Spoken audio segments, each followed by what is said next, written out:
नमस्कार, आपके साथ मैं हूं सुमेरा खान और आप देख रहे हैं अड़ी, क्योंकि हमें है देश की पड़ी। गाजा युद्ध का आज 60वां दिन है। गाजा में चारों तरफ खून खराबा मचा हुआ है। इजरायली फोर्स और हमास के बीच लगातार जंग जारी है। इसी बीच खबर आई है कि इजरायली डिफेंसिव फोर्स ने खान यूनुस को चारों तरफ से घेर लिया है। दावा किया जा रहा है कि यहां अस्पताल के नीचे हमास का दिमाग छिपा हुआ है और इजरायल की फौज इसी दिमाग तक पहुंचना चाह रही है। आगे आपको पूरी कहानी बताएंगे, हमारे साथ खास मेहमान भी होंगे, लेकिन उससे पहले आइए आपको युद्ध की लेटेस्ट तस्वीरें भी दिखा देते हैं। देखिए किस तरह से युद्ध इस वक्त जारी है। लेटेस्ट तस्वीरें आपको युद्ध की दिखाते हैं। 250 ठिकानों पर कैसे बमबारी की जा रही है वो आपको दिखाएंगे, लेकिन हमास का जो दिमाग है उसको निशाने पर लेना चाहते हैं। देखिए ये पहली तस्वीर, 250 ठिकानों पर बमबारी की गई है। आज एक दो नहीं 250 ठिकानों को निशाना बनाया गया इजरायली डिफेंस फोर्सेस द्वारा। पूरे गाजा में हर तरफ धुआं धुआं दिखाई दे रहा था 250 हमलों से।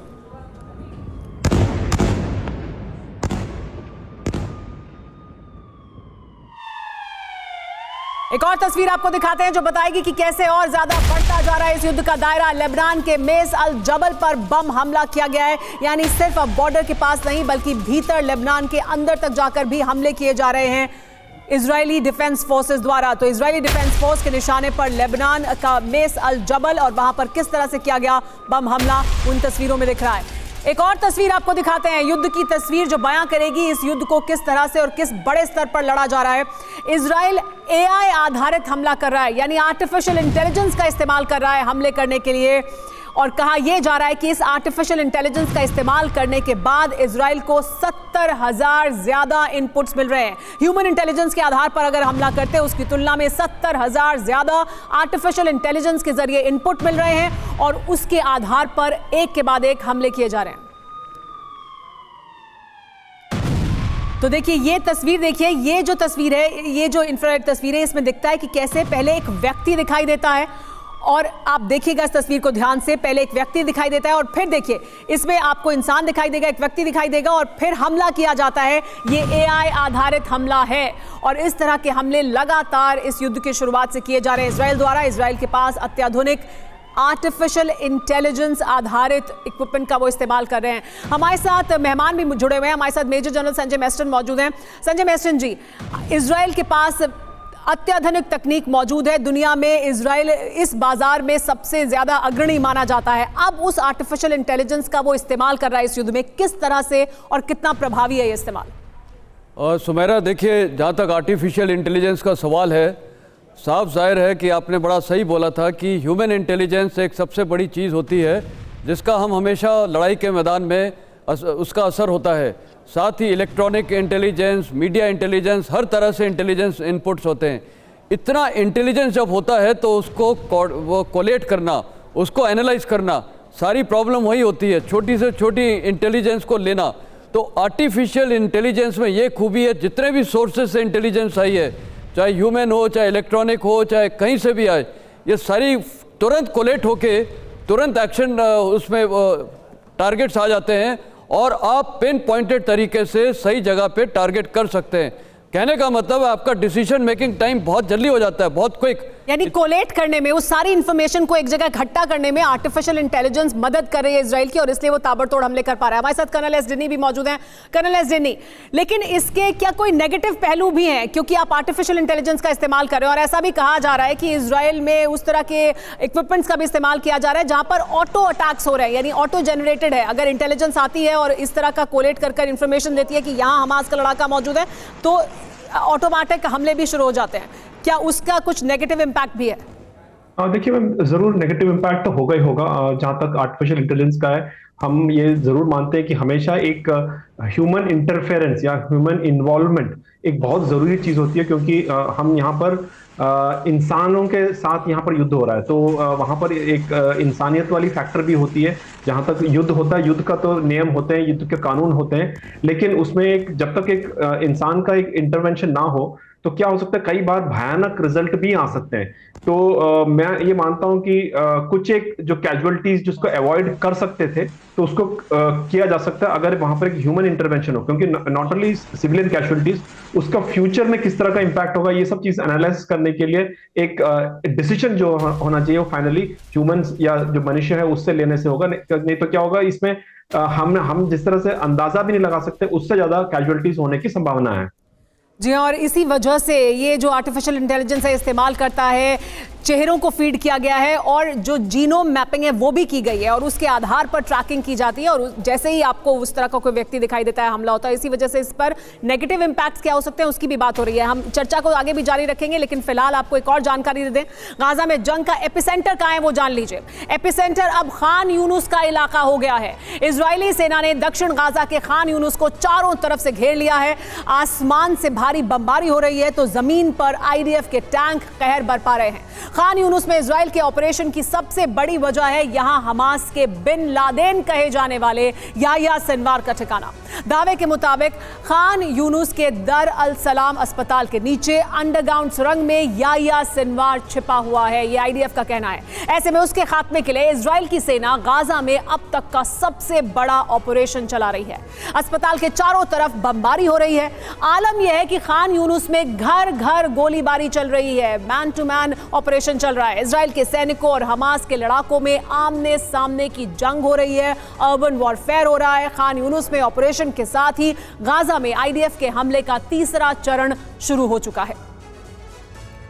गाजा में लेकिन इजराइल के ऑपरेशन के बीच उसका एक मकसद भी साफ होता हुआ दिख रहा है।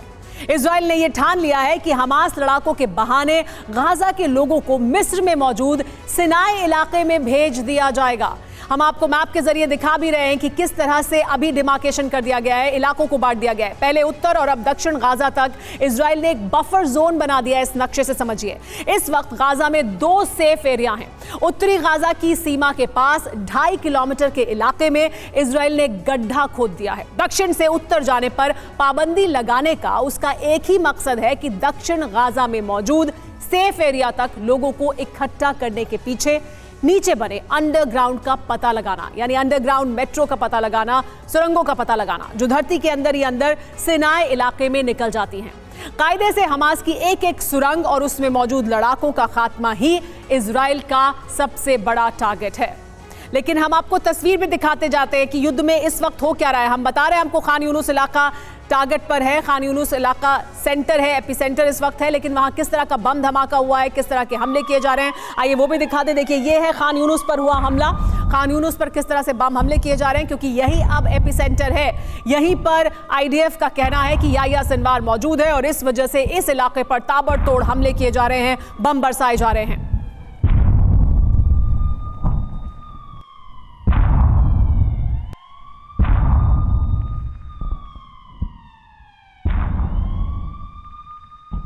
एक और तस्वीर आपको दिखाते हैं युद्ध के मैदान से। जेनिन में आईडीएफ की गाड़ी पर हमला किया गया। देखिए किस तरह से इजरायली डिफेंस फोर्स पर जो हमास द्वारा हमले किए जा रहे हैं उसमें ये देखिए गाड़ी एक के पीछे एक 2 गाड़ियां जा रही हैं और उस पर हमला किया जाता है। ये इजरायली डिफेंस फोर्स की गाड़ी जिस पर जेनिन के इलाके में ये हमला किया गया। लगातार इजरायली डिफेंस फोर्स भी जगह जगह निशाने पर आती है और इस तरह से जेनिन में आईडीएफ की गाड़ी पर हुआ हमला।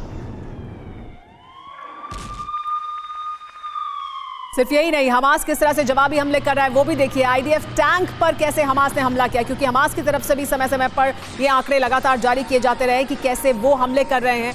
और ये वीडियो हमास द्वारा जारी किया गया बताते हुए कि किस तरह से उन्होंने हमला किया आईडीएफ के टैंक पर, इजरायली डिफेंस फोर्स के टैंक पर।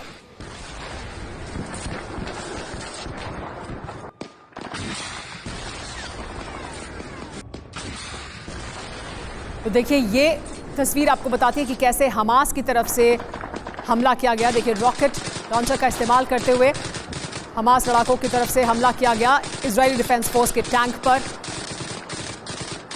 और उसके बाद फिर लगातार हमले।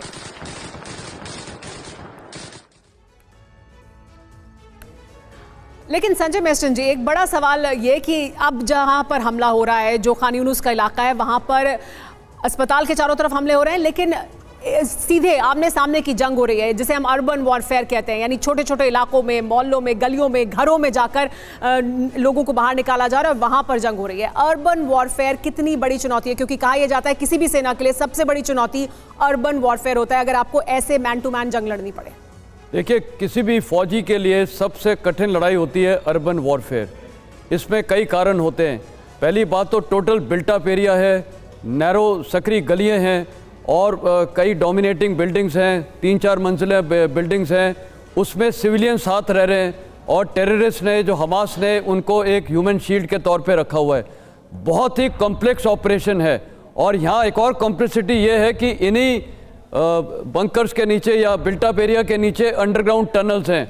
और जो आपने सही बोला है, मेरे को लगता है कि देखिए, सिनवार था, उसके पहले संभावना थी नॉर्थ गाज़ा में, अंडरग्राउंड टनल नेटवर्क से वो साउथ गाज़ा में आ गया है और इसीलिए साउथ गाज़ा अभी सेंटर ऑफ ग्रेविटी बन चुकी है। और ये जो हॉस्पिटल का इलाका है, क्योंकि ये पहले भी अल शिफा हॉस्पिटल में साफ़ हो गया था कि वहाँ पर वो टनल्स दिखाई हैं, तो जाहिर है कि इसी इलाके में होस्टेजेस होंगे, क्योंकि वो उनके लिए प्राइम एक बार्गेनिंग टूल है। और साथ ही वहाँ ये सिनवार और उसके जो कोर ग्रुप होगा वो यहीं पर होने की पूरी अंदेशा है। अनटिल एंड अनलेस वो ऑलरेडी भाग चुके हैं इजिप्ट की ओर, ये जो टनल्स के थ्रू, अगर वो हो गया तो फिर तो ये ऑपरेशन बिल्कुल अनसक्सेसफुल हो जाएगा इजरायली सेना के लिए। तो ये सिनवार को पकड़ना आपके मुताबिक, फिर वो यहाँ से अगर कहीं और भाग जाता है तो मुश्किल हो जाएगा। लेकिन अगर हम ये जो अभी जो युद्ध चल रहा है, जिस तरह की लड़ाई अभी चल रही है कर्नल एसडीडी, अगर उस पर बात करें, हम तस्वीरें भी दिखा रहे हैं कि कैसे जो इजरायली टैंक्स हैं, जो इजरायली बख्तरबंद गाड़ियाँ हैं, उन्हें कहीं से भी उन पर अटैक हो जाता है और उसके बाद उनके लिए बहुत मुश्किल भी है इस ऑपरेशन को पूरा करना। इसी वजह से क्या बहुत धीमी गति से ऑपरेशन आगे बढ़ रहा है। अर्बन वॉरफेयर की चुनौतियाँ क्या हैं और उससे कैसे इजराइल निपटेगा, क्योंकि फिर दुनिया में जब वो तस्वीरें सामने आती हैं कि सिविलियंस टारगेट हुए हैं तो फिर उनको लेकर भी बहुत हो हल्ला मचता है। देखिए मैम, अर्बन वॉरफेयर का सबसे बड़ा जो पॉइंट है वो ये होता है कि जो रिलेटिव सुपीरियोरिटी जिसे कहते हैं, जैसे इजराइल एक बहुत शक्तिशाली फोर्स है और हमास जो है वो इतना बड़ा शक्ति नहीं है, लेकिन अर्बन वॉरफेयर में वो जो रिलेटिव सुपीरियोरिटी वो नहीं रहता है। तो इजराइल के पास बड़े ही टैंक्स होंगे, सब कुछ होंगे, लेकिन जैसे ही वो अर्बन वॉरफेयर के अंदर घुसते हैं तो वहां पर जो हमास टेररिस्ट हैं वो कहीं से भी उनको अटैक कर सकते हैं। 1 या 2 बंदे जो उनके टीम बन के वहां पर कैसे भी अटैक कर सकते हैं। तो ये एक बहुत बड़ी चुनौती है। तो उससे क्या होगा, जब इजराइल की कैजुअलिटीज बढ़ने शुरू हो गए तो वो जितना पाबंदी अपने आप को सिविलियंस के लिए रखते हैं वो हट जाएगा और उससे फिर सिविलियंस की और कैजुअलिटीज बढ़ने की आशंका रखता है। और तो मेरे ख्याल से सबसे बड़ी क्या ऐसे में आर्टिफिशियल इंटेलिजेंस जिसकी हम पहले बात कर रहे थे वो मदद करती है, क्योंकि आपकी भले ही सुपीरियरिटी यहाँ पर खत्म हो जाती है, यानी आप बराबर के स्तर पर आकर खड़े हो जाते हैं जब अर्बन वॉरफेयर की हम बात करते हैं, तो क्या आर्टिफिशियल इंटेलिजेंस फिर मदद करती है आपको अपने टारगेट्स को टेक आउट करने में?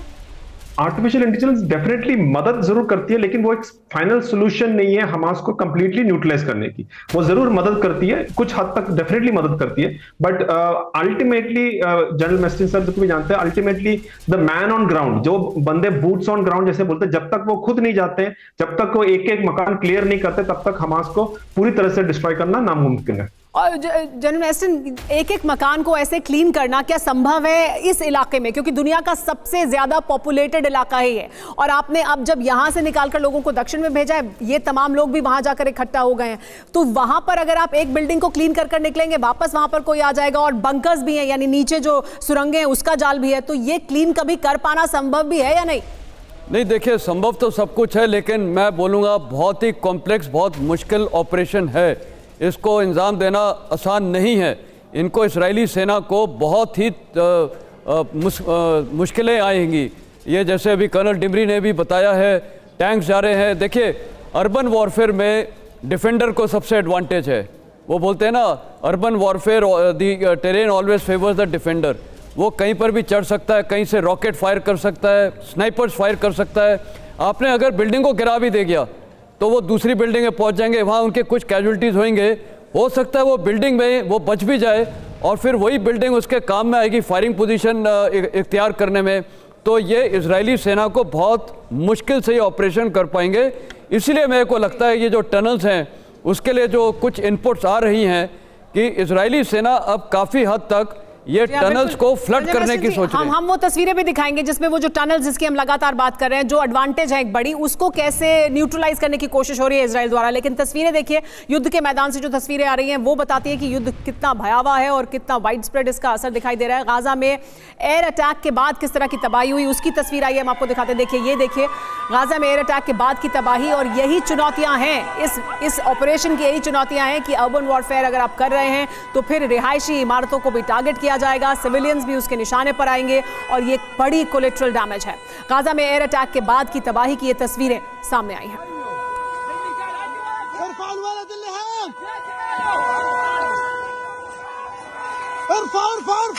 तो देखिए किस तरह से तबाही हो रही है, रिहायशी इलाके में कैसे बमबारी हुई और उसके बाद किस तरह की तबाही चौतरफा देखने को मिली, उसकी तस्वीरें भी सामने आई हैं। देखिए ये तबाही की तस्वीरें जहां पर एक मकान की छत पर कुछ परिवार के लोग फंसे हैं, और ये तस्वीरें बहुत दिल दहला देने वाली तस्वीरें हैं जहां पर मासूम बच्चे, महिलाएं सभी शामिल हैं।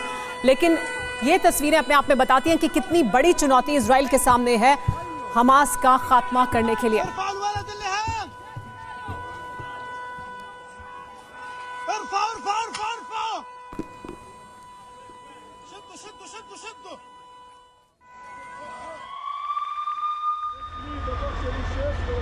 एक और तस्वीर नॉर्थ साउथ गाजा में कैसे घर घर तलाशी ली जा रही है। यही कोशिश है इजरायली डिफेंस फोर्सेस की, घर घर तलाशी ली जाए, एक एक घर से अगर कहीं पर भी हमास के लड़ाके मौजूद होने की गुंजाइश है तो उनको बाहर निकाला जाए, और इसी वजह से जगह जगह उनकी आमने सामने की लड़ाई भी हो रही है हमास के लड़ाकों के साथ।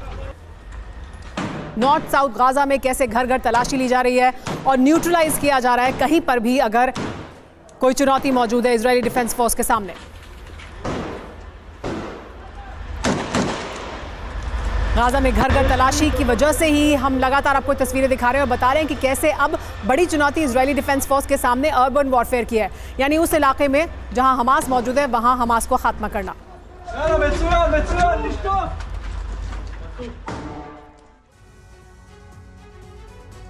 लेकिन युद्ध विराम खत्म होने के बाद इजराइल ने गाजा में जमीनी हमले और तेज कर दिए हैं। खुद आईडीएफ ने आज एक ऐसा आंकड़ा दुनिया के सामने रखा जो गाजा में तबाही की डरावनी कहानी का सबसे बड़ा सबूत है।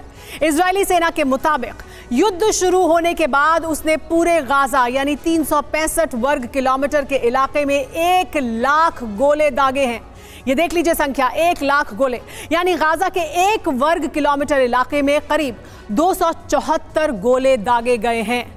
एक और तस्वीर आपको बताते हैं, देखिए गाजा में इजराइल के आक्रामक ऑपरेशन से हमास में हाहाकार मचा हुआ है। 3 दिसंबर को 24 घंटे में ही इजराइल के हमले में 1000 हमास लड़ाके मारे गए। हमास लड़ाकों की मौत की संख्या अब 6000 तक पहुंच गई है। वहीं अब तक 9000 फिलिस्तीनियों ने गाजा वॉर में अपनी जान गंवाई है, और अब गाजा में मरने वालों की संख्या 16000 तक पहुंच चुकी है। लेकिन बड़ी संख्या में हमास के लड़ाकों को खत्म किया है इजराइल ने। इसके अलावा गाजा में युद्ध के तीसरे चरण में इजरायली सेना हमास को पूरी तरह से खत्म करने में जुटी हुई है। ये तीसरा फेज चल रहा है और उसको खत्म करना चाहती है पूरी तरह से। इजरायली सेना की शिन बेट यूनिट ने गाजा के 5 टॉप कमांडर जो हम आपको दिखा रहे हैं उन्हें मारने का दावा किया है। आईडीएफ के मुताबिक हमास के ये सभी कमांडर उसकी नॉर्थ गाजा ब्रिगेड को लीड कर रहे थे। इजरायली सेना ने हमास कमांडरों की एक ग्रुप फोटो जारी की है। इसमें दिख रहा है असम अबू रकबा, रफत सलमान, अहमद अल गंडूर, वाइल रजब और इब्राहिम अल बियारी। आईडीएफ ने इन्हें मार गिराने का दावा किया है। देखिए ये बड़े दावे, लेकिन संजय मेस्टन सर, ये जो बताया जा रहा है कि लगभग 6000 जो हमास के लड़ाके हैं उनका खात्मा कर दिया गया है, यानी एक बड़ी संख्या हमास के लड़ाकों की, उनको खत्म करने में इजराइल को सफलता हासिल हुई है। और देखिए जहाँ तक ये 6000 हमास फाइटर्स को मारा गया है, इसको वेरीफाई करना बहुत मुश्किल है। पहली बात तो हमास ने आज तक कोई स्टेटमेंट नहीं ऐसा दिया है जब से लड़ाई शुरू हुई कि उनके कितने कैजुअल्टीज़ घायल हुए या मरे हैं, आज तक एक भी नहीं है। वो सिर्फ बता रहे हैं कि 16000 सिविलियंस मरे हैं। तो जाहिर है कि उसमें काफ़ी हद तक तो ये हमास के टेररिस्ट होंगे।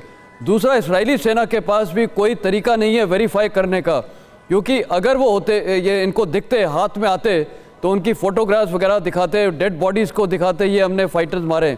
तो ये जो फिगर्स हैं इसका सही में अंदाज़ या अनुमान लगाना ना इजरायली सेना के लिए पॉसिबल है। हमास को पता होगा, लेकिन वो फिगर्स नहीं दिखा के और जाहिर कर रही है कि ये सारे सिविलियन कैजुअल्टीज हैं। तो ये एक तो पॉइंट आपके मुताबिक ये जरूरी नहीं है कि हम इन आंकड़ों पर सीधे इसी तरह से यकीन कर लें। कर्नल एसडी, आप भी मानते हैं कि ये डिस्प्यूटेड हो सकता है ये आंकड़ा, लेकिन अगर 6000 लड़ाके मारे हैं तो बहुत बड़ी सफलता अपने आप में है क्या इजराइल के लिए, क्योंकि यही तो उनका बड़ा टारगेट था। देखिए मैम, मैं कंप्लीटली एग्री करता हूँ जनरल मस्टरसन जो बोल रहे हैं, इसको कभी भी वेरीफाई नहीं कर पाएंगे, क्योंकि उसका वजह यही है कि जो हमास है वो गाजा के सिविलियन के साथ में ही रहते हैं। अब उनके पास अगर मान लीजिए यूनिफॉर्म पहन के लड़ते हैं और यूनिफॉर्म उतार दिया तो वो सिविलियन बन जाते हैं, तो कितने हमास इस तरह से मारे गए हैं ये मेरे ख्याल से पता लगाना बहुत मुश्किल है। और मुश्किल ही नहीं, मतलब एक्चुअली जब तक ये पूरी लड़ाई खत्म नहीं होगी फाइनली तभी जब पता चलेगा। तो मेरे ख्याल से ये एक इंफॉर्मेशन वॉरफेयर का भी एक भाग है, खासतौर से आईडीएफ की तरफ से जो अभी इंफॉर्मेशन आ रहा है कितने लोगों को मारा गया, क्योंकि उनको दिखाने के लिए कुछ चाहिए। कर्नल एसडी, मैं वापस आपके पास आऊंगी, चर्चा को आगे भी जारी रखेंगे, लेकिन इस बीच एक बड़ी खबर आ रही है। वो बड़ी खबर बता देते हैं अपने दर्शकों को। युद्ध से जुड़ी इस वक्त की जो बड़ी खबर है वो आपको बता दें। मध्य गाजा में तबाही की तस्वीर सामने आई है। एक और बड़ी तस्वीर सामने आई है। मध्य गाजा में किस तरह की तबाही देखने को मिल रही है। अल जहरा का पूरा इलाका मलबा बन गया है। देखिए ये तस्वीरें, ये मध्य गाजा की तस्वीर है। अल जहरा में तबाही की दर्दनाक तस्वीर, किस तरह से पूरा इलाका मलबे में तब्दील हो गया है।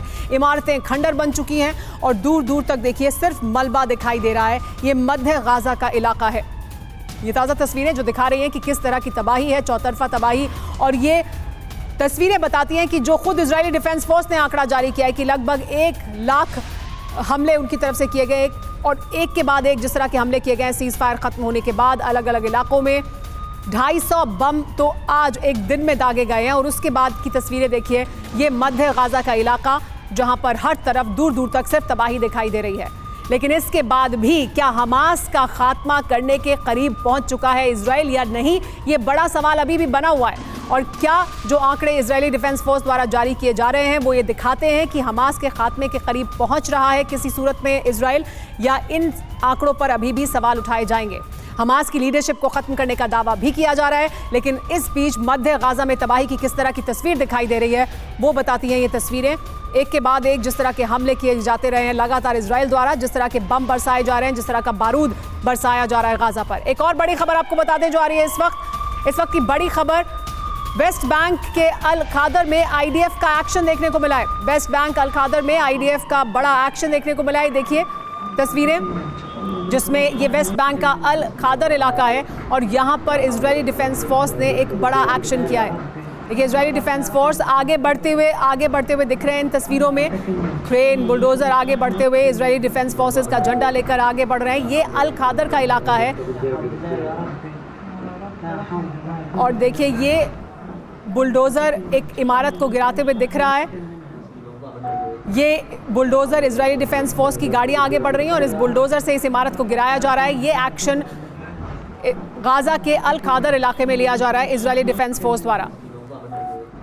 मेजर जनरल संजय मेस्टन, लेकिन ये देखिए हम ये तस्वीरें दिखा रहे हैं जहां पर लगातार एक्शन जारी है और मध्य गाजा की तस्वीर अभी हमने दिखाई कि पूरा इलाका खंडर में तब्दील हो चुका है। अपने ऑब्जेक्टिव के कितने पास पहुंचा है इजराइल? इस तरह के खंडर, इस तरह के वीरान तस्वीरें हम जगह जगह से देख रहे हैं और गाजा में भी बहुत स्ट्रेटेजिक तरीके से, हमने वो मैप भी अभी कुछ देर पहले दिखाया था कि कैसे उन्होंने 2 इलाकों में हिस्सों में बांट दिया है। उन्होंने एक सेफ जोन बना दिया है, वहां पर वो कह रहे हैं कि सभी जो फिलिस्तीनी रहें। ये सब करने के बाद भी कितना करीब पहुंचा है इजराइल अपने मकसद के? आपने बहुत उचित सवाल पूछा है। देखिए इजराइल का स्टेटेड एम बहुत क्लियर है कि हमास का डिस्ट्रक्शन, लेकिन क्या वो डिस्ट्रक्शन को हमें समझना है, वो क्या इसका मतलब है? देखिए उसका मतलब अगर एज अ मिलिट्री मैन मैं बोलना चाहूँगा, नंबर 1 इनकी टॉप लीडरशिप और ख़ासकर जो इनका ब्रेन है जिसको वो बिन लादेन बोलते हैं, सिनवार, उसको खात्मा करना।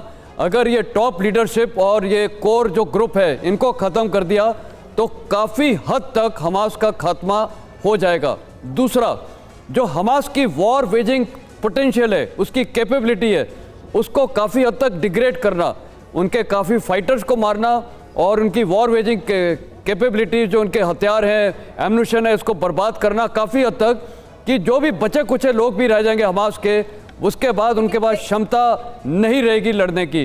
कहने का मतलब है कि तकरीबन मैं परसेंटेज में अगर बोलूँ तो तकरीबन 50% इनके अगर कार्डर्स मर जाएं और वॉर वेजिंग पोटेंशियल है, तो तकरीबन मैं बोलूँगा हमास को ये जो एक एम है वो अचीव कर लेंगे। लेकिन अब ये दूसरा पॉइंट उठता है कितने वक्त तक, जितना इस लड़ाई को लंबा खींचेंगे इंटरनेशनल ओपिनियन, अमेरिकन प्रेशर भी बढ़ता जाएगा। यानी जल्द से जल्द हासिल करना होगा ये ऑब्जेक्टिव, जिसमें याह्या सिनवार को खत्म करना शामिल है, यानी टॉप लीडरशिप को खत्म करना शामिल है, और ज्यादा से ज्यादा संख्या में लड़ाकों को और उनकी युद्ध लड़ने की क्षमता को खत्म करना जरूरी है।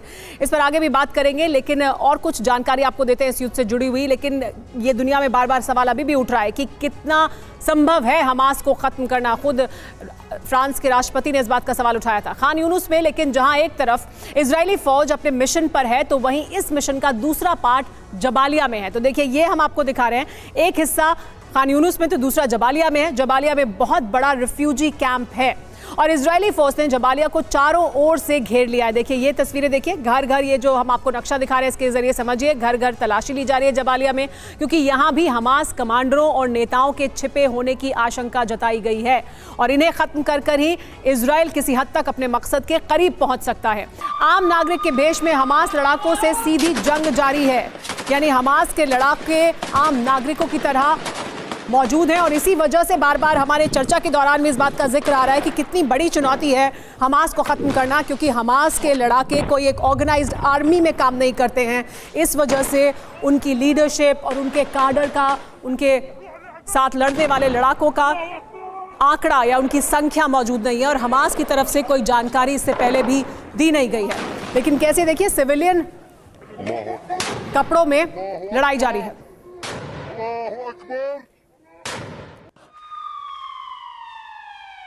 लेकिन खान यूनुस में एक और इलाका जो लगातार निशाने पर है, अस्पताल खाली करने के लिए हवाई पर्चे बांटे गए हैं इजराइल द्वारा, और इजराइल द्वारा ये लगातार किया जाता रहा है। इससे पहले भी वो तमाम अस्पताल जिन पर अटैक किया गया या जिनको निशाने पर लिया गया, वहां पर पहले इस तरह के हवाई पर्चे बरसाए जाते हैं और इजराइल यही दुनिया को बताता भी है कि कितने हजार या कितने लाख पर्चे उन्होंने बांटे हैं लोगों को ये कहने के लिए कि इस इलाके को खाली कर दें।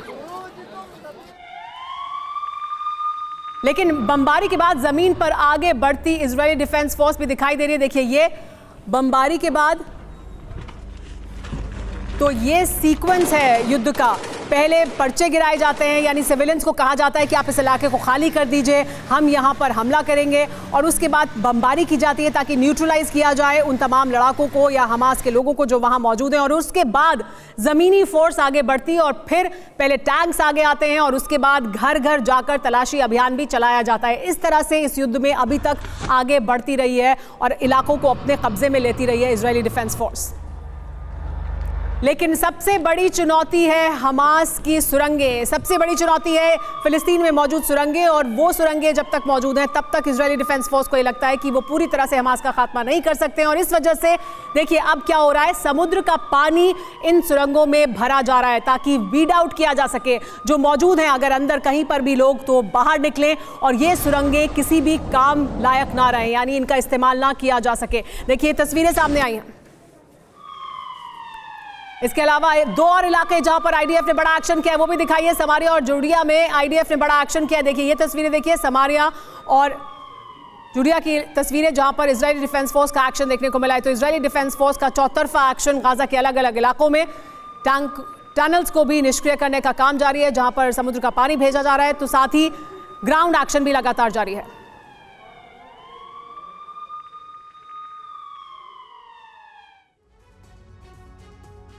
लेकिन इजराइल और हमास की जंग के बीच मिडिल ईस्ट में आज एक बहुत बड़ी खबर सामने आई है। रूस के राष्ट्रपति व्लादिमीर पुतिन यूक्रेन से जंग छिड़ने के बाद मिडिल ईस्ट के अपने पहले दौरे पर हैं। तो पुतिन मिडिल ईस्ट पहुंचे हैं। पुतिन पहले संयुक्त अरब अमीरात की राजधानी अबू धाबी पहुंचे हैं। यहां उनकी मुलाकात यूएई के राष्ट्रपति मोहम्मद बिन जायद अल नहयान से होनी है। इसके बाद पुतिन सऊदी अरब की राजधानी रियाद जाएंगे जहां वो क्राउन प्रिंस मोहम्मद बिन सलमान से मुलाकात करेंगे। दोनों नेताओं से पुतिन तेल कारोबार के अलावा इजराइल हमास जंग पर भी बात करेंगे। मिडिल ईस्ट में इन दो मुलाकातों के बाद रूस के राष्ट्रपति पुतिन गुरुवार को मॉस्को में ईरान के राष्ट्रपति इब्राहिम रईसी से मिलेंगे। रईसी से मुलाकात में भी इजराइल हमास की जंग पर बात होगी, क्योंकि रूस पहले ही इजराइल हमास के बीच मध्यस्थता की पेशकश कर चुका है। इससे पहले मॉस्को में रूस की टॉप लीडरशिप से ईरान और हमास के नेताओं की मुलाकात भी हो चुकी है। एक और तस्वीर भी लेकिन आपको दिखा देते हैं। यूएई में मुलाकात की तस्वीर देखिए। यूएई में पुतिन को तोपों से सलामी दी गई जब वो वहां पहुंचे, लेकिन पुतिन की मुलाकात कितनी अहमियत रखती है जियो पॉलिटिक्स में, अंतर्राष्ट्रीय राजनीति में क्या होगा जियो पॉलिटिक्स में, वो बताती है तस्वीर। तोपों की सलामी दी गई पुतिन को जब वो पहुंचे यूएई।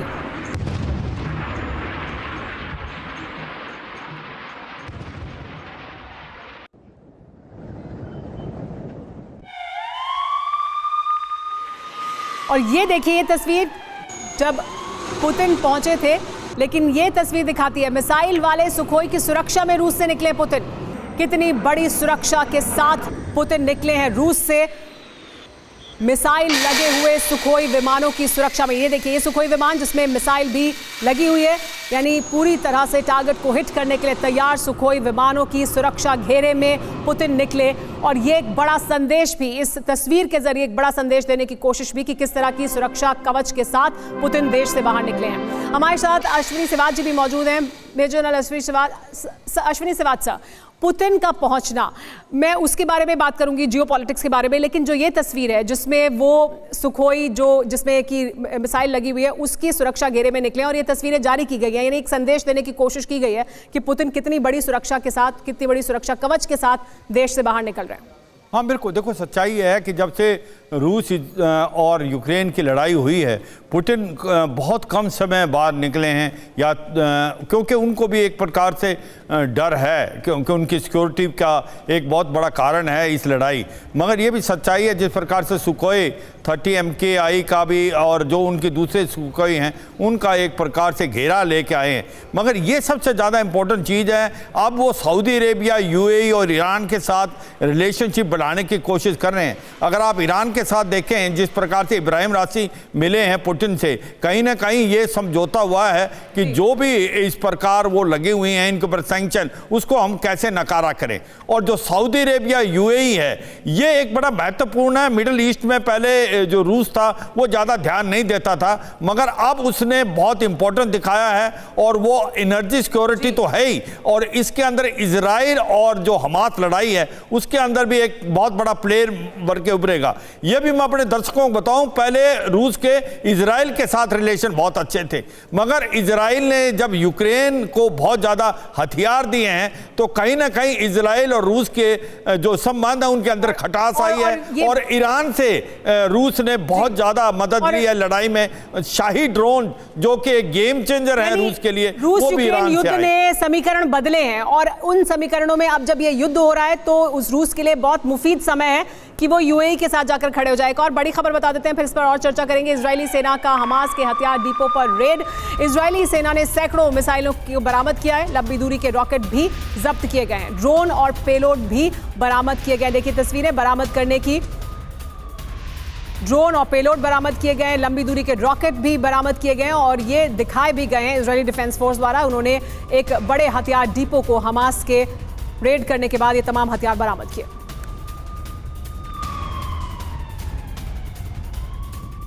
देखिए कितनी बड़ी संख्या में हथियार हैं जो बरामद किए गए हैं।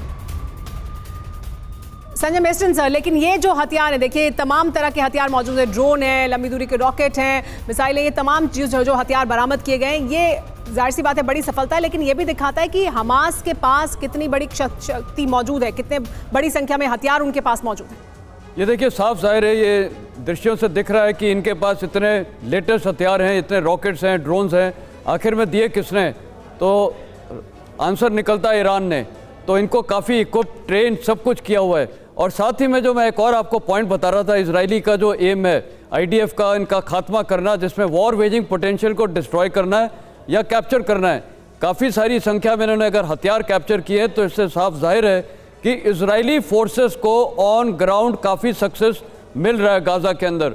और मेरे को लगता है जो उनका ऑब्जेक्टिव है सिनवार वगैरह को पकड़ना, हो सकता है कि एक हफ्ते के अंदर हमें ये न्यूज़ मिल सकती है। और खासकर जो अभी ये टनल्स के अंदर फ्लडिंग करने वाले हैं, यानी सिनवार को जल्द से जल्द पकड़ लें। लेकिन अश्विनी सिवाच सर, हम तस्वीरें दिखा रहे हैं और ये जो हथियार हैं वो भी दिख रहे हैं। ये हथियार किस तरह के? बिल्कुल अत्याधुनिक हथियार हैं, यानी अत्याधुनिक हथियारों से लैस है हमास और उसके पास बड़ी संख्या में हथियार मौजूद हैं।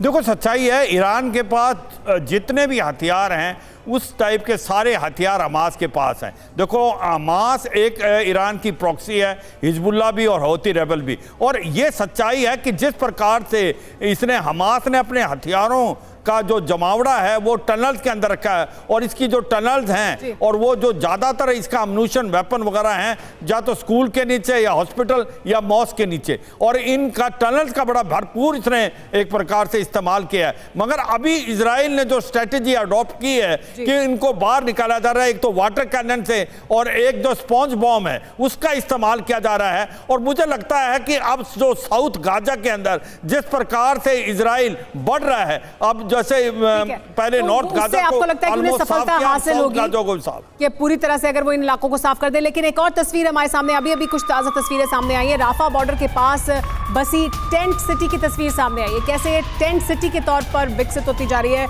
एक बड़ा रूप इख्तियार करी। देखिए ये उत्तरी गाजा से जो लोग निकल कर आए हैं वो यहां पर बस रहे हैं और ये एक टेंट सिटी बनती जा रही है।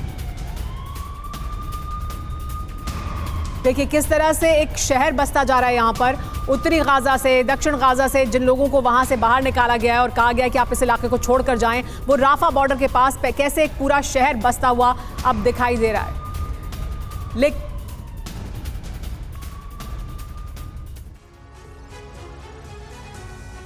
लेकिन हमास का साथ दे रहे हूती लड़ाकों के खिलाफ इजराइल ने बड़ा एक्शन लिया है। यमन की राजधानी सना में हूती के हथियार स्टोरेज पर इजराइल ने ताबड़तोड़ स्ट्राइक की है। वहीं इजराइल का साथी अमेरिका भी लाल सागर में हूती के खिलाफ मोर्चा खोल रहा है। अमेरिका ने लाल सागर में हूती के खिलाफ कई देशों के साथ मिलकर एक नेवल टास्क फोर्स बनाई है जिसका टारगेट होगा हूती। हूती ने अगर कुछ भी किया तो उस पर और भी बड़े हमले होंगे। देखिए किस तरह से सऊदी अरब में पुतिन और लाल सागर में अमेरिका की टास्क फोर्स, इस पूरे इलाके में दो बड़ी जो सुपर पावर्स हैं वो मौजूद हैं और दिखाती हैं कि कैसे एक नई दिशा इस युद्ध के बाद दुनिया में दिखाई देगी।